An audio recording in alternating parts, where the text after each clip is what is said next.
3월 16일 저희들에게 주신 하나님 말씀 사무엘상 7장 12절로 17절까지 말씀. 사무엘이 돌을 취하여 미스바와 센 사이에 세워 이르되 여호와께서 여기까지 우리를 도우셨다 하고 그 이름을 에벤에셀이라 하니라. 이에 블레셋 사람들이 굴복하여 다시는 이스라엘 지역 안에 들어오지 못하였으며 여호와의 손이 사무엘이 사는 날 동안에 블레셋 사람을 막으심에 블레셋 사람들이 이스라엘에게서 빼앗았던 성읍이 에그론부터 가드까지 이스라엘에게 회복되니 이스라엘이 그 사방 지역을 블레셋 사람들의 손에서 도로 찾았고 또 이스라엘과 아모리 사람 사이에 평화가 있었더라. 사무엘이 사는 날 동안에 이스라엘을 다스렸으되 해마다 베델과 길갈과 미스바로 순회하여 그 모든 곳에서 이스라엘을 다스렸고 라마로 돌아왔으니 이는 거기에 자기 집이 있음이니라. 거기서도 이스라엘을 다스렸으며 또 거기에 여호와를 위하여 제단을 쌓았더라. 아멘. 깨어있는 한 사람이 중요하다라는 제목으로 오늘 아침 말씀 전합니다. 이제 드디어 이스라엘 가운데 영적인 기류가 바뀌고 있었습니다. 죄의 악순환을 반복하던 백성들이었죠. 자기 소견에 옳은 대로 행하던 백성들이었습니다. 그러나 드디어 변화의 새바람이 이스라엘 가운데 강력하게 불어오고 있었던 것입니다. 하나님은 이 놀라운 일을 사무엘이라고 하는 사람을 통해서 이루고 계셨습니다. 사무엘은 이스라엘을 다스리기 시작하면서 가장 먼저 우상을 제거하기를 백성들에게 명령했습니다. 그리고 미스바에 모여서 금식하며 회개하면서 영적 대각성 운동을 이끌기도 했습니다. 이렇게 우상을 제거했다는 것, 그리고 금식하고 회개했다는 것은 다시 이스라엘이 하나님만을 섬기는 민족으로 방향을 전환했다는 의미이기도 합니다. 지금까지는 우상을 주인으로 삼았습니다. 그리고 자기 자신이 주인으로 살았던 이스라엘 백성들이 이제는 드디어 하나님을 주인으로 인정하고 모시고 있었던 것입니다. 그래서 블레셋의 강력한 공격 가운데에서도 이스라엘은 무너지지 않을 수 있었던 것입니다. 바로 전적인 하나님의 도우심으로 하나님이 직접 막아주시는 은혜를 경험하게 된 것이죠. 그리고 이 전쟁의 승리를 기념하면서 한 돌을 기념비로 세우고 있는 장면이 바로 오늘 우리가 함께 읽었던 말씀입니다. 12절 말씀을 우리가 함께 보도록 하겠습니다. 사무엘이 돌을 취하여 미스바와 센 사이에 세워 이르되 여호와께서 여기까지 우리를 도우셨다 하고 그 이름을 에벤에셀이라 하니라. 아멘. 에벤에셀. 우리가 정말 많이 들어왔고 잘 알고 있는 말씀이죠. 하나님께서 여기까지 우리를 도우셨습니다라고 하는 이 에벤에셀의 고백이 오늘 이 시간 저와 여러분의 고백이 될 수 있었으면 좋겠습니다. 특별히 저희들은 오늘 본문을 단순히 블레셋과의 전쟁에서 승리한 것에만 포커스를 두는 것이 아니라 더 넓은 의미로 오늘 본문을 좀 볼 수 있었으면 좋겠습니다. 왜냐하면 사무엘이 이스라엘을 다스리는 지도자가 된 후에 이스라엘이 어떤 번영과 어떤 은혜를 누리게 되었는지를 오늘 본문은 정확하게 소개하고 있기 때문에 그렇습니다. 그렇다면 이스라엘이 누리게 된 은혜는 어떤 은혜였을까요? 13절 말씀을 함께 보도록 하겠습니다. 이에 블레셋 사람들이 굴복하여 다시는 이스라엘 지역 안에 들어오지 못하였으며 여호와의 손이 사무엘이 사는 날 동안에 블레셋 사람을 막으심에. 아멘. 바로 다시는 블레셋이 이스라엘 지역 안으로 들어오지 못하도록 하나님이 막아주시는 은혜를 경험하게 되었다는 것입니다. 여러분, 하나님이 블레셋을 막아주셨다는 것은 지금까지 사사시대를 지내오면서 겪어왔던 일들과는 차원이 다른 은혜였습니다. 사사시대 하나님이 일하시는 방식은 어떤 방식이었죠? 먼저 이스라엘 백성들이 이방 민족에게 고통을 받게 하셨습니다. 그리고 백성들이 부르짖으면 그때 이스라엘을 구원해 주시는 방법으로 일하셨습니다.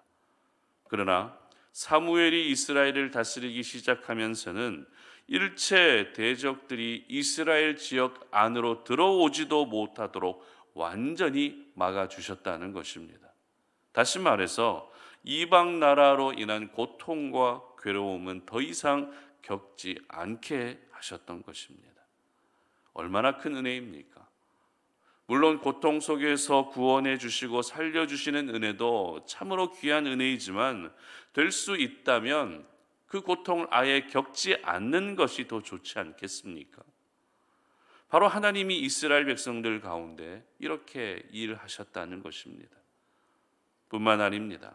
또 어떤 은혜를 주셨는가 하면 14절 말씀도 보시기 바랍니다. 블레셋 사람들이 이스라엘에게서 빼앗았던 성읍이 에그론부터 가드까지 이스라엘에게 회복되니 이스라엘이 그 사방 지역을 블레셋 사람들의 손에서 도로 찾았고 또 이스라엘과 아모리 사람 사이에 평화가 있었더라. 아멘. 바로 빼앗긴 성읍을 회복시켜 주셨다는 것이죠.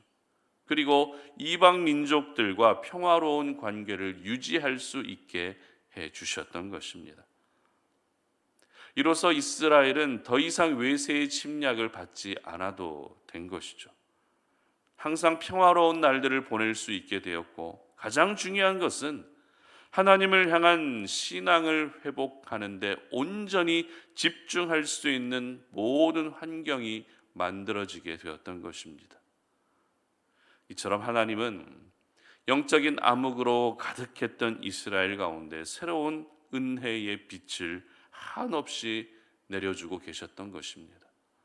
그렇다면 이 모든 은혜의 중심에는 누가 있었습니까? 바로 사무엘이 있었던 것이죠. 사무엘을 통해서 이스라엘 땅 가운데 영적인 기류를 바꾸어 주셨고 사무엘을 통해서 모든 백성들이 우상을 제거하게 하셨고 사무엘을 통해서 회개하는 역사를 이루게 하셨던 것입니다. 이와 같은 사실에 대해서 오늘 성경은 이렇게 기록하고 있는데요. 13절 하반절 보시기 바랍니다.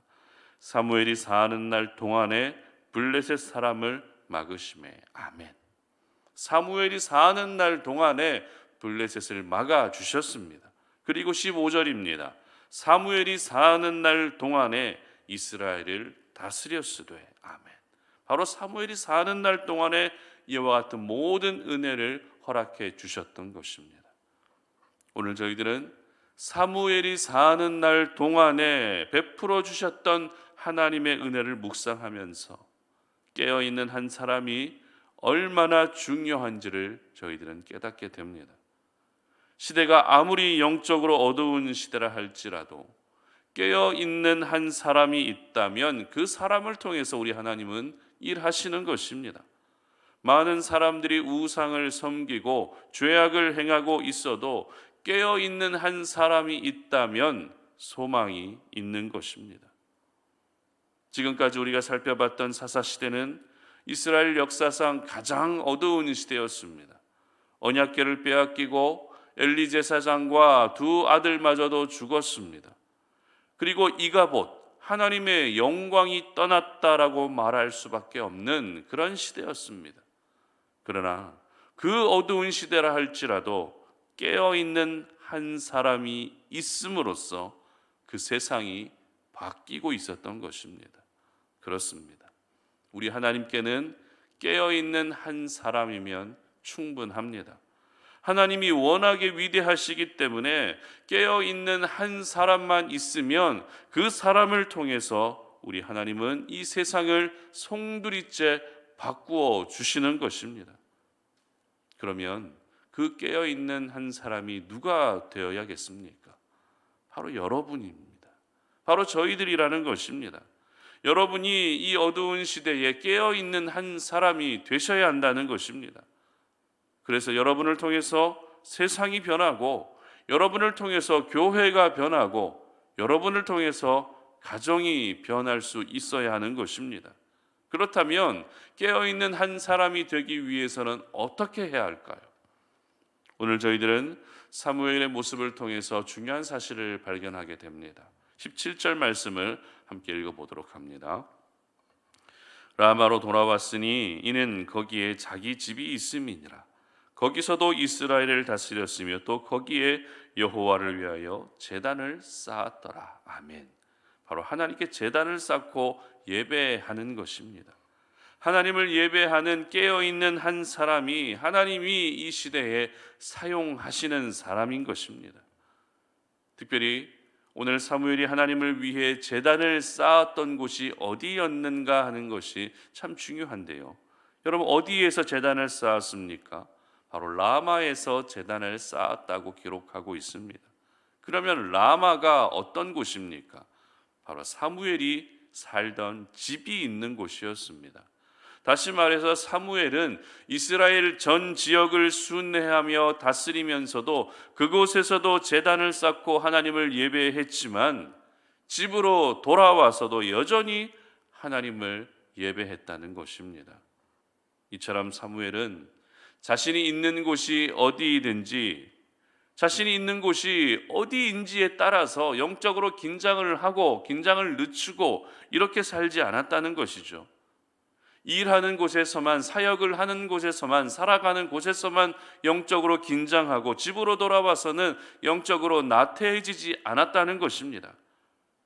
한결같이 하나님을 예배하며 살았던 사람이 사무엘이었던 것입니다.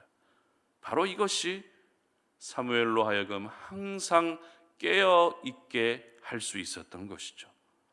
그러므로 여러분도 이 시대에 깨어 있는 한 사람으로 살기를 원하신다면 상황과 환경에 상관없이 여러분이 살아가고 계시는 그 현장, 그곳이 일터이든 가정이든 살아가는 모든 삶의 현장에서 하나님을 예배하고 삶이 예배가 될 수 있는 삶을 살 수 있어야 하는 것입니다. 어떤 특정 장소에서만 구별되어 살아가는 것이 아니라 모든 곳에서 구별된 사람으로 살 수 있어야 하는 것입니다. 내가 밟고 있는 모든 현장에서 영적인 긴장감을 절대 늦추면 안 되는 것이죠. 그럴 때 우리는 깨어있는 한 사람이 될 수 있는 것입니다. 그럴 때 깨어있는 한 사람으로 쓰임받을 수 있게 되는 것입니다.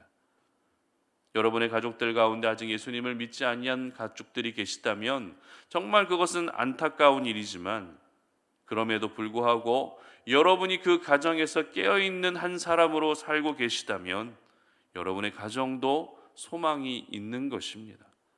대한민국 이 땅도 마찬가지입니다. 악하고 음란한 세상이라 할지라도 여러분이 깨어있는 한 사람으로 살아가신다면 이 민족 가운데에도 소망은 있는 것입니다. 바로 우리 하나님이 위대하시기 때문에 깨어있는 여러분을 통해서 이 세상을 바꾸시고 여러분의 가정을 바꾸시고 여러분의 일터와 교회를 바꾸실 것입니다. 바라기는 우리 성도님들 모두가 이 시대에 깨어있는 한 사람이 되셔서 여러분을 통해서 우리 하나님이 놀라운 일을 행하시는 그런 귀한 은혜가 있으시기를 주님의 이름으로 축복합니다. 함께 기도하겠습니다. 살아계신 하나님 감사합니다. 오늘 이 아침에 우리가 주의 말씀을 듣고 오늘 하나님이 허락하신 이 귀한 날을 시작합니다. 아버지 하나님, 이 악하고 음란한 세상 가운데에서도 깨어있는 한 사람이 있다면 하나님은 그 사람을 통해서 얼마든지 일하실 수 있다는 사실을 기억합니다. 하나님, 이곳에서 예배하고 있는 당신의 사랑하는 자녀들, 이 설교 말씀을 들으며 기도하고 있는 모든 우리 사랑하는 송탄 오륜의 가족들이 이 마지막 때에 깨어있는 한 사람이 되게 하셔서 깨어있는 그 사람을 통해서 하나님이 행하시는 놀라운 기적의 역사들을 보게 하여 주시옵소서.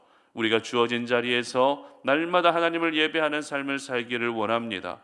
우리의 삶이 예배가 되기를 원합니다. 어떤 특정한 곳에서만 깨어있는 것이 아니라 모든 곳에서 동일하게 영적으로 긴장하고 그리고 깨어있게 하여 주셔서 우리 삶 가운데 날마다 우리가 깨어있을 수 있는 하나님의 사람들이 되게 하여 주시옵소서. 감사드리며 예수님의 이름으로 기도드립니다. 아멘.